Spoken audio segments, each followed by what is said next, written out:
ধর্মীয় ভাবাবেগ থেকে রীতি অভ্যাস সব জড়িত। তো এই জন্য যে মামলাগুলি কোর্টে হয়েছিল তার মধ্যে অন্যতম একটি মামলা করেছিলেন বিধায়ক আখরুজ্জামান নেত্রীর নির্দেশে এবং মাননীয় দলনেত্রী মমতা বন্দ্যোপাধ্যায় তার মতে ধর্ম যার যার উৎসব সবার।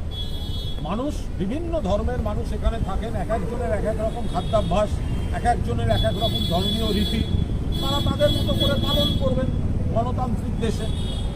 তো আখরুজ্জামান যে মামলাটি করেছেন তাতে একটি তাৎপর্যপূর্ণ রায় আজ কলকাতা হাইকোর্ট দিয়েছে।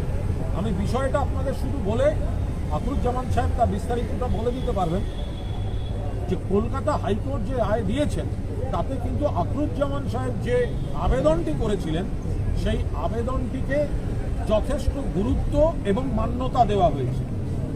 1950 সালে যে পশু হত্যা সংক্রান্ত যে আইন তার 12 নম্বর ধারায় বলা রয়েছে যে সমস্ত বিষয়গুলি যা যা আছে আছে আছে আছে এইগুলো মানতে হবে, এটা মানতে হবে, এটা মানতে হবে, কিন্তু 3টি বিশেষ ক্ষেত্রে রাজ্য সরকার ছাড় দিতে পারে, শিথিল করতে পারে। তার মধ্যে একটি হচ্ছে উৎসব, ধর্মীয় উৎসব।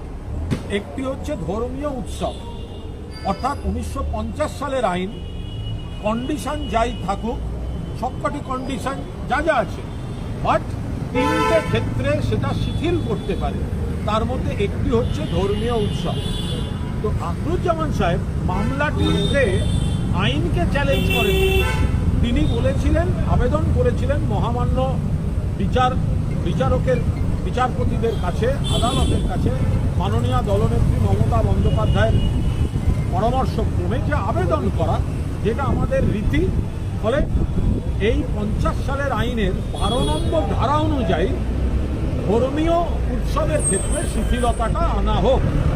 তো মহামান্য হাইকোর্ট আখরুজ্জামানের আবেদনে মান্যতা দিয়ে রাজ্য সরকারকে নির্দেশ দিয়েছেন 24 ঘন্টার মধ্যে এ সম্পর্কে তাদের বক্তব্য কোর্টে জানাতে হবে। একদম 24 ঘন্টার মধ্যে জানাতে হবে। অর্থাৎ 50 সালের আইনের মতো আছে, সেই আইনেরই একটা ক্লজে রয়েছে, 12 নম্বর ধারায় রয়েছে 3টি ক্ষেত্রে সেটা শিথিল হতে পারে: ধর্মীয় উৎসব, গবেষণা এবং চিকিৎসা ঔষধ, এই ধরনের বিষয়। তো এই ক্ষেত্রে আখরুজ্জামান ধর্মীয় উৎসব সেই জায়গায় শিথিলতা আবেদন করেছেন। মহামান্য হাইকোর্ট এই আবেদনকে মান্যতা দিয়েছেন এবং 24 ঘন্টার মধ্যে রাজ্য সরকারকে তাদের বক্তব্য, তাদের অবস্থান পরিষ্কার করে কোর্টকে জানাতে বলেছেন। এটা আমরা যথেষ্ট গুরুত্বের সঙ্গে, এটা তো শুধুমাত্র দাবি করলে হলো না, এই টেকনিক্যাল বিষয়টা মাননীয় নেত্রী আখরুজ্জামান তার সঙ্গে আলোচনা করে একটা টেকনিক্যাল আবেদন। এবং আমরা আবার বলছি যে বাংলায় বলা হবে এটা বন্ধ, এটা বন্ধ, আবার ভারতবর্ষের সরকার, বিজেপিরই সরকার বিপুল পরিমাণ এক্সপোর্ট করবে, তার থেকে বিজেপি সরকার বা ভারত সরকার বৈদেশিক মুদ্রা অর্জন করবে। প্রথম 3টি বৈদেশিক মুদ্রার ক্ষেত্রে এই বিষয়টা গুরুত্বপূর্ণ হয়ে উঠবে। আর বাংলায় এসে বলবে না আমরা করতে দেবো না। এই বিচারিতাটা কেন হয়? এখানে যদি বন্ধ করেন, এক্সপোর্ট বন্ধ করুন, এক্সপোর্ট যদি চালু থাকে তাহলে এখানে করতে দিন। কিন্তু এটা একেবারে ধর্মীয় আবেগ থেকে আইন মতো, আইন মাফিক কোর্টের কাছে আবেদন করেছিলেন আখরুজ্জামান। আমি আখরুজ্জামানকে এই বিষয়টি বলার জন্য অনুরোধ করি। আমি বলি যে আমাদের হচ্ছে আমাদের মুসলিম সমাজে একটা ধর্মীয় উৎসব, এবং আমাদের মুসলিম সমাজ সেই জিনিসটিকে কুরবানি করে তার প্রিয় বস্তু কিনতে গেলে ক্যামেরা থেকে দেখি তোমার যে প্রিয় বস্তু তুমি খোদার হস্তে, আল্লাহর হস্তে তুমি দান করো, অর্থাৎ সেই পশুকে তুমি কুরবানি করো, যে পশুকে তুমি পালন করবে, লালন পালন করবে এবং হৃষ্টপুষ্ট এবং খুব সতেজ থাকবে, সেই পশুকে তুমি কুরবানি করো। এটা হচ্ছে আমাদের ধর্মীয় রীতি এবং হাদিসের কথা। গভর্নমেন্ট যে 13 তারিখে একটা নোটিফিকেশন করে বলে দিয়েছে 1950 সালের 50 এই যে পশু আইনটা, এবং তার সঙ্গে একটা হাইকোর্টের 18 সালের অর্ডার দিয়ে ট্যাগ করে বলে দিয়েছে যে স্ট্রিক্টলি ফলো করতে হবে এই আইনগুলোকে ফলো করতে। এই আইনগুলোকে ফলো করতে গেলে কী হচ্ছিল, 14 বছরের বয়সের অধিক পশুকে হত্যা করতে হবে। ভেটেরিনারি সার্জন তাকে আইডেন্টিফাই করে তাকে সার্টিফাই করবে।